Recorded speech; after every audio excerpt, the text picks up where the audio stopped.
দেড়শো নেতা রাজপথে নামলে আন্দোলনে জয়লাভ সম্ভব। অলি আহমেদ।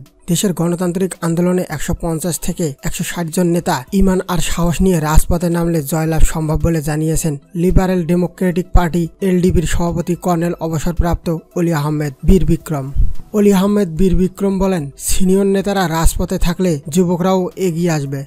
মহান স্বাধীনতা দিবস উপলক্ষে গতকাল রাজধানীর তেজগাঁও এলাকায় এলডিপির কেন্দ্রীয় কার্যালয়ে আয়োজিত আলোচনা সভায় তিনি এসব কথা বলেন। কর্নেল অবসরপ্রাপ্ত অলি বলেন, ৩০ ডিসেম্বর বাংলাদেশে কোনো নির্বাচন হয়নি।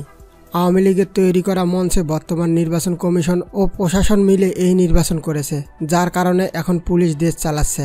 তারা মন্ত্রী এমপিদেরকেও মানছে না। এর থেকে দেশকে মুক্ত করতে হবে। আর এই মুক্তির আন্দোলনে সবাইকে সাহসী হতে হবে। ইমানিভাবে যে কোনো সংগ্রামে জয়লাভ করা সম্ভব। এ সময় মঞ্চের নেতাদের নাম উচ্চারণ করে তিনি বলেন, এ ধরনের ১৫০ থেকে ১৬০ জন নেতা রাজপথে নামলে ১ বছরের মধ্যে এই সরকারকে নতুন নির্বাচন দিতে বাধ্য করা সম্ভব হবে। এলডিপির সভাপতি বলেন, নির্বাচনের সময় জাতীয় ঐক্যফ্রন্টের অনেকে সরকারের কাছ থেকে সুবিধা নিয়েছেন।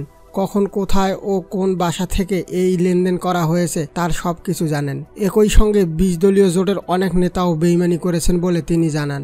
কর্নেল অবসরপ্রাপ্ত অলি বলেন, একাদশ জাতীয় সংসদ নির্বাচনে দেশের ১৮ কোটি মানুষের ভোটাধিকার হরণ করা হয়েছে। তাদের জানমালের নিরাপত্তা নেই, তাদের মত প্রকাশের স্বাধীনতাও নেই। নির্বাচনের ৩ মাস শেষ হলেও গায়েবী মামলায় এখনও ৩০,০০০-এর বেশি নেতাকর্মী কারাগারে। জাতীয় নির্বাচনের মতো উপজেলা নির্বাচনেও এই সরকার বিতর্ক থেকে বের হতে পারেনি। এই নির্বাচনেও তারা নিজেদের মধ্যে রাতে ভোট কারচুপি করেছে।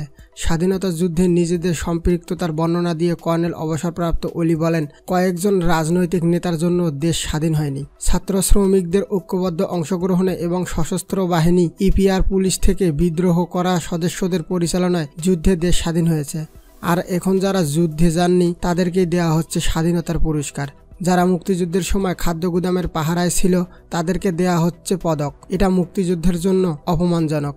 স্বাধীনতা যুদ্ধের ইতিহাস নিয়ে তিনি বলেন, যে শিক্ষক যুদ্ধে যাননি, যে বুদ্ধিজীবী যুদ্ধ দেখে পালিয়ে গেছেন, এখন তারাই মুক্তিযুদ্ধের ইতিহাস লিখছে। এটা জাতি হিসেবে আমাদের জন্য দুর্ভাগ্যজনক।